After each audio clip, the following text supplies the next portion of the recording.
Calcutta, Shri Krishna Kulkarni, and Honorable Director, IIM Calcutta, Professor Alok Kumar Rai, to kindly step forward for the conferment of the honorary doctorate degree.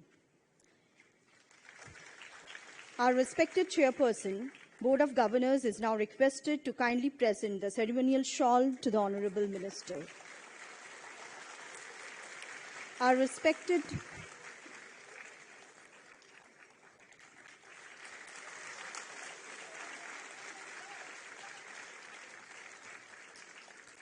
May I now request our Director, Professor Alok Kumar Rai, to hand over the citation to Dr. Subramaniam Jaishankar.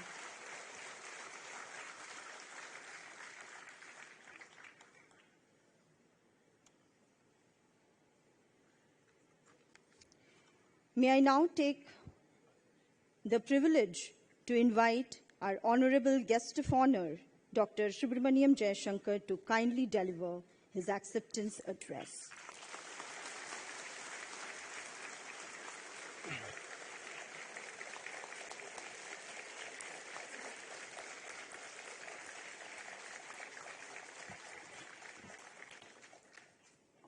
Shri Krishna Kulkarni, Chairman, Board of Governors, IIM Calcutta.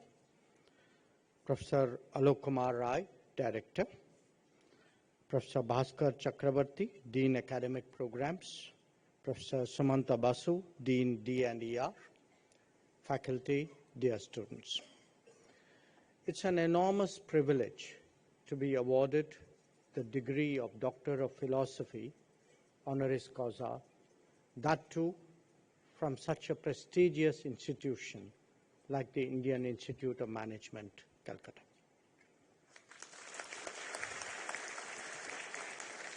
As the first Institute of Management of independent India, IIM Calcutta really has a unique standing. Your Triple Crown accreditations are an attestation of your stature.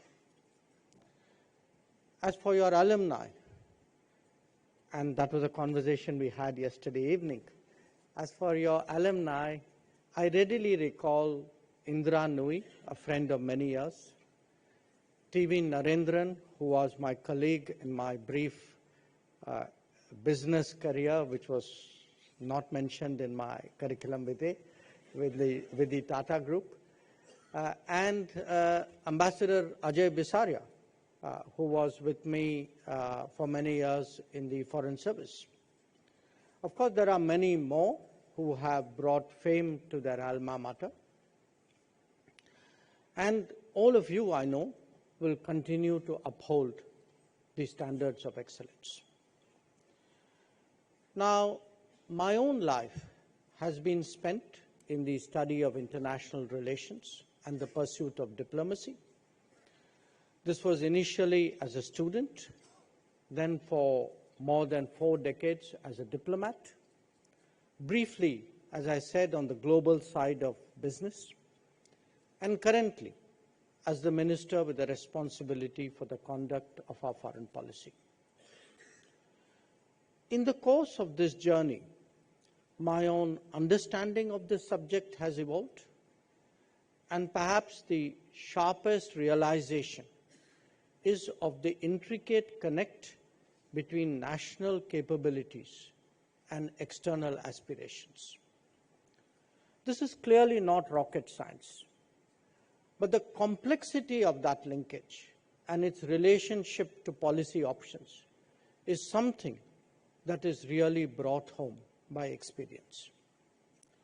It is therefore natural that on an occasion like this, that too at an institution so deeply associated with our economic growth, that this should be the subject of my address. For many decades now, this connect that I have referred to has been conceptually articulated as comprehensive national power. A complex aggregation of multiple dimensions, it is a measure of a country's strength, of its quality of life, and of its ability to shape the world. Some aspects, like military or economic capacities, are more obvious. Others, like natural resources, niche technologies, or cultural impact, perhaps much less so. Occasionally, developing exceptional capabilities provide an added source of power. Now, conversely, allowing crucial vulnerabilities such as neglect of border infrastructure or indifference to industrialization can be a great weakness. Now, it is sometimes said that the best foreign policy is high economic growth. Well, there is much truth to it. Reality is actually much more complicated than that. It is not just about progressing on a broad front, but also paying attention to specifics which have a larger implication. Let me illustrate that.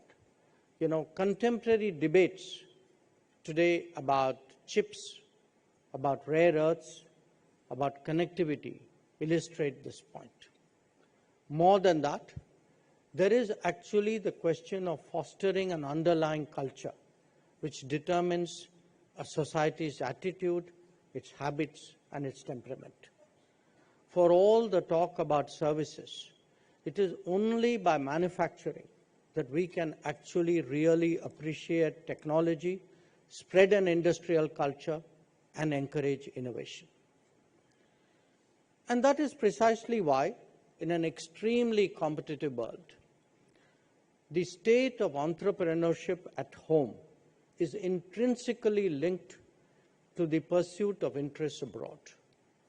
It is central to how we relate to the world and equally a beneficiary of what we draw from it. In that sense, my world and yours are really not that far apart.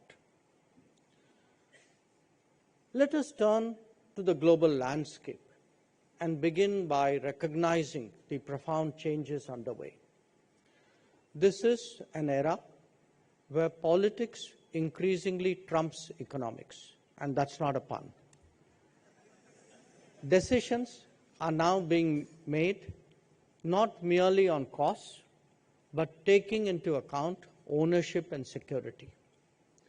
Where a product is made or who offers a service is as important as their price points.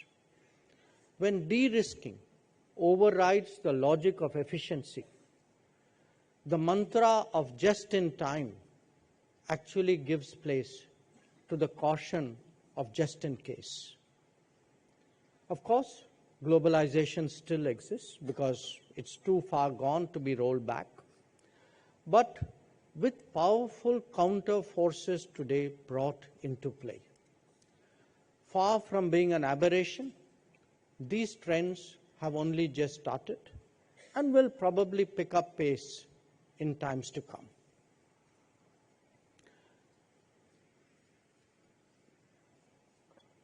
Now let's turn our attention to some key elements of this transformation, which actually make for a less rule-bound and a more fragmented world. The United States, long the underwriter of the contemporary system, has set radically new terms of engagement. Not just that, it is doing so by dealing with countries on a one-on-one basis rather than through regimes. China has long played by its own rules and is now doing so even more.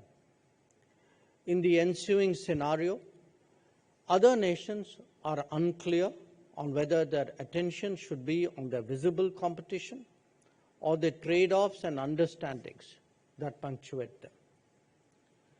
Faced with such pulls and pressures of globalization, of fragmentation, and of supply insecurity, the rest of the world responds by hedging against all contingencies. Even as it engages the United States and China directly, choices are avoided where feasible, and choices are made when beneficial. Simultaneously, other options between themselves are explored with greater urgency. One sign of that is the uptick in the enthusiasm today for free trade agreements across geographies. Now, while all of this is happening, the global picture is by no means static. Europe and Asia are reassessing their respective strategic predicaments. The very landscape in the Middle East has undergone a transformation. The importance of partnering Africa's growth is more widely recognized. And as distances become less relevant, new opportunities are visualized in Latin America. Now, please also bear in mind that the relative weight of nations in different domains is also undergoing a major change. Whether it is manufacturing, energy, trade, finance, technology, natural resources, connectivity, or mobility, the world is not what it was, say, just a decade ago. A third of global production currently takes place in China. This has put the spotlight on the resilience and reliability of supply chains. Conflicts and climate events have added to the possibility of their disruption. When it comes to energy, the US has gone from being a major importer to a significant exporter of fossil fuels. At the same time, China dominates the world of renewables. Where trade is concerned, supply-side risks are aggravated by demand-side uncertainty. The salience of tariff rates to trade prospects has obviously heightened volatility. And as for finance, the prolific application of sanctions, the seizure of assets, and the advent of blockchain-based technologies are today part of the new realities. And what can we say about technology when the mother of all changes, artificial intelligence moving towards artificial general intelligence, is at our very doorstep? Understandably, it has a direct impact on the competition for natural resources, especially rare earths and critical minerals. Now, even as these developments unfold, we are revisiting history by reinventing connectivity.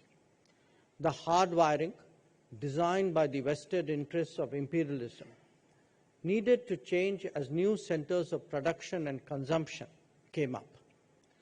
While some of it was organic and some of it was market-driven, others appear to also have a strategic intent. Indeed, the very concept of dual-purpose connectivity challenges the orthodox assumptions and definitions that many of us hold. Another dimension worth recognizing is the importance of the mobility of talent. The flow may be driven by demands of technology, but they are actually made possible by a globalized economy. Over a period, it was not just the talent that is moving, so too is the tasking. And we see that in the rise now of global capability centers. Demographic is also at work, not only technology and economics. In many societies, the maintenance of basic social services requires skills from abroad, as do their economic production. The cumulative result is the need today to prepare for a global workforce. So this is the global landscape, and you may ask, how does India respond to these new realities? Well, obviously, by pursuing policies and taking actions that, one, advance our comprehensive national power, two, reduce our vulnerabilities, and three, promote our influence. Now, the last two clearly constitute the core of our diplomatic activities, but even when it comes to increasing comprehensive national power, our role in diplomacy is active rather than passive. This is done, amongst others, by facilitating the flow of technology and the ease of manufacturing, by shaping external sentiment about investing in India, by opening markets for our producers and work opportunities for our skills, and by ensuring the steady and predictable supply of our requirements from the world. As India rises and our economy grows, we are preparing, obviously, to shoulder more responsibilities in this regard. A major power, that too one with higher aspirations like us, must have a significant industrial base. Unfortunately, this was not an assumption necessarily accepted by policymakers before 2014. Promoting industrial growth and even incentivizing it is today a key economic priority. The emphasis on Make in India in the last decade speaks of a different mindset and greater ambition. For its full potential to be realized, industry has to wholeheartedly partner and look beyond the short term.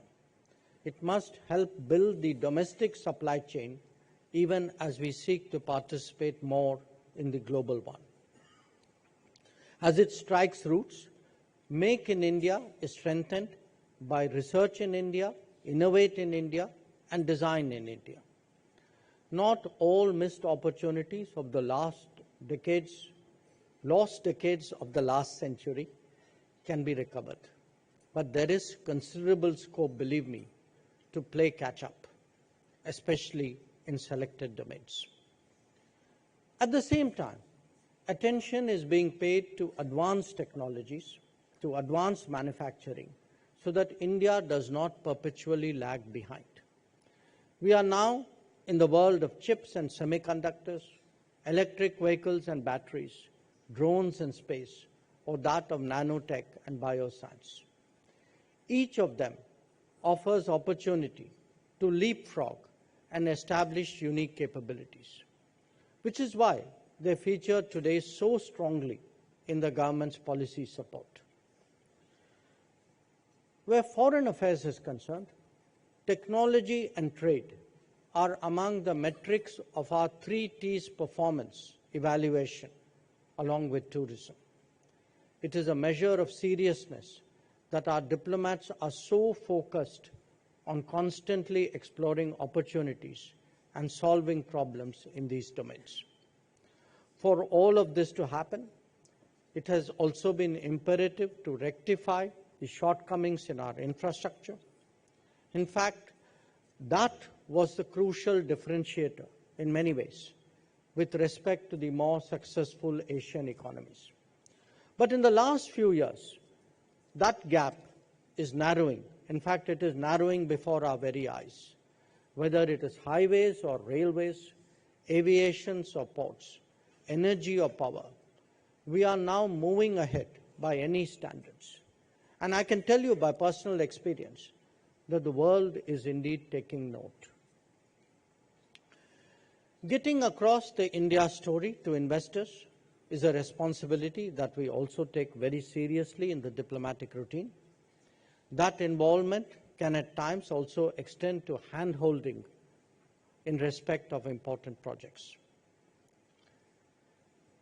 While the physical environment may be improving, it is also equally important that the enabling one for entrepreneurship does so.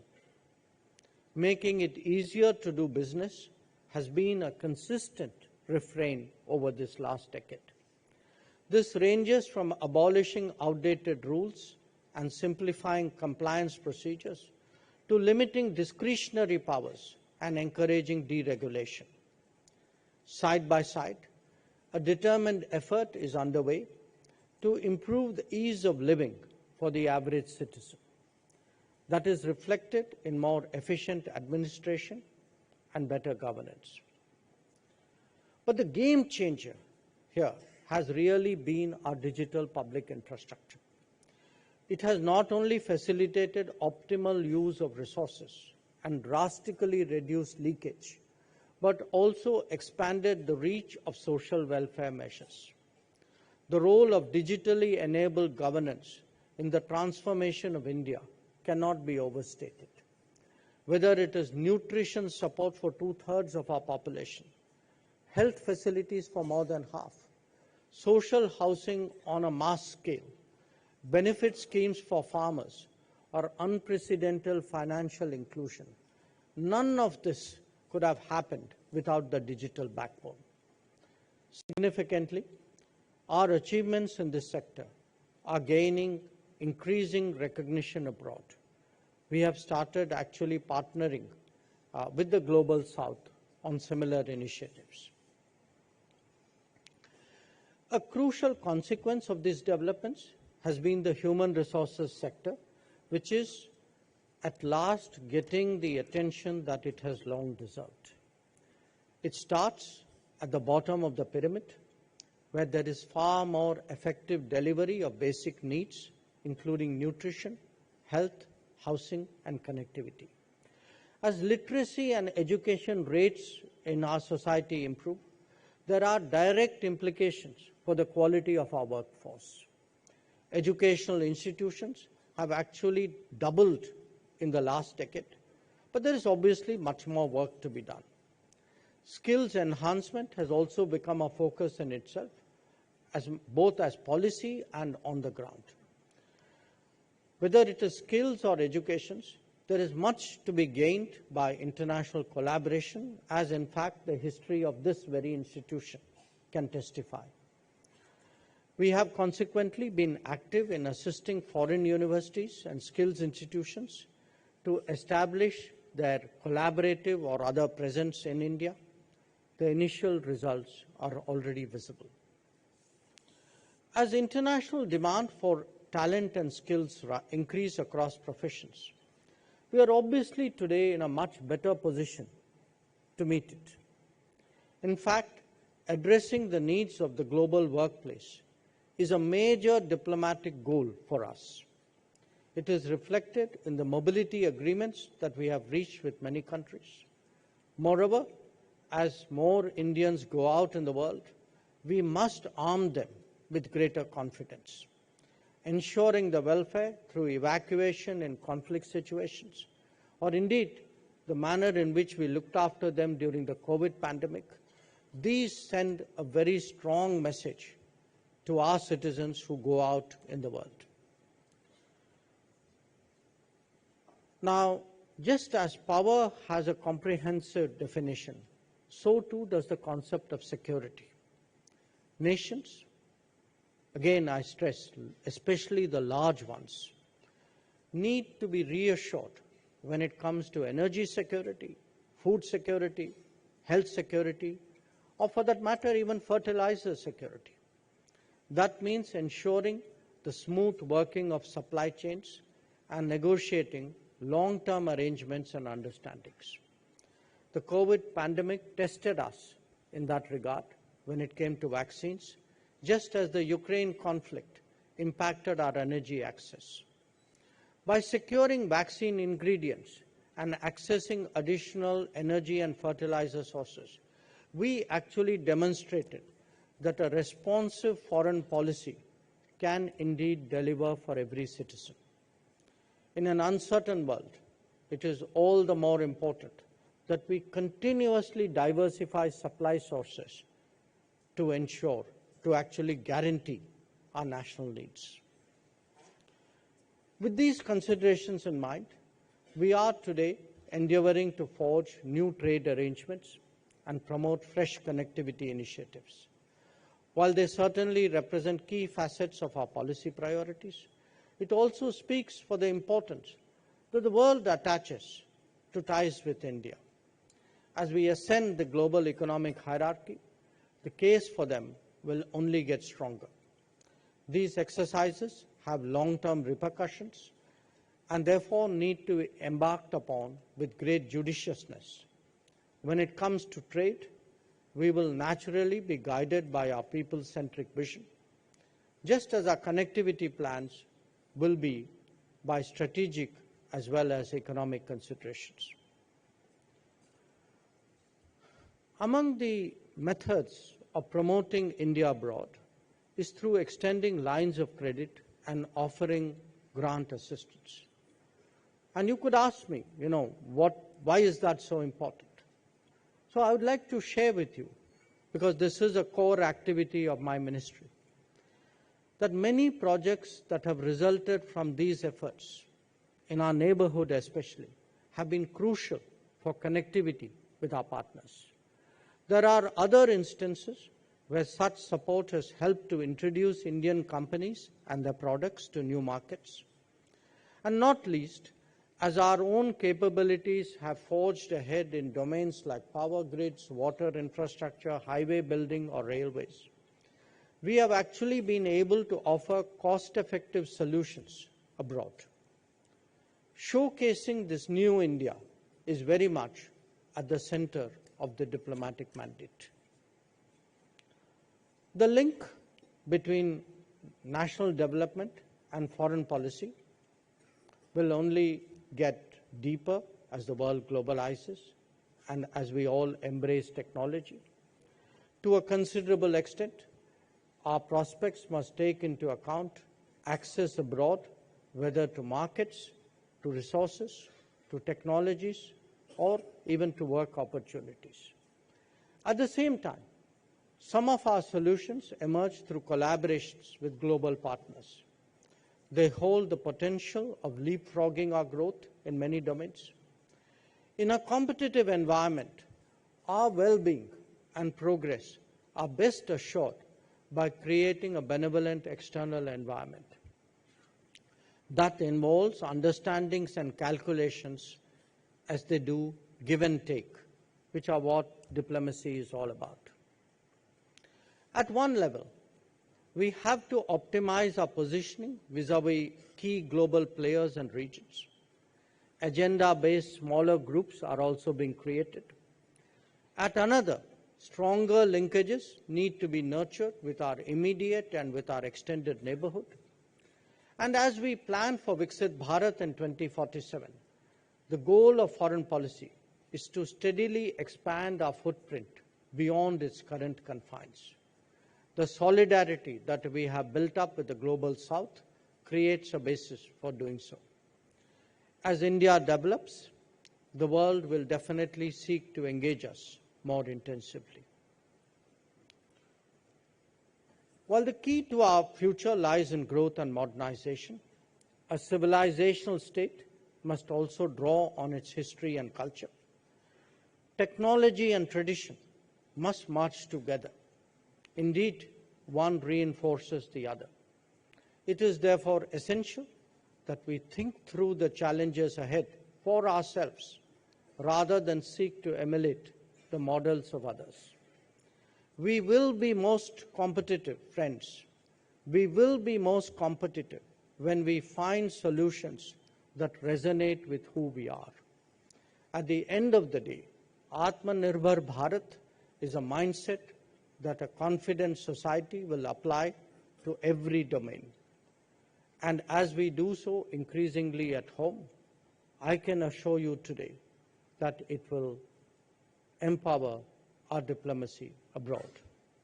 So with those words, once again, let me thank IIM Calcutta for this enormous honor. Let me thank you all for joining me today. And I can only say that for me, it's a matter of enormous pride to be part of your alumni. Thank you very much. Jai Hind, Jai Bharat.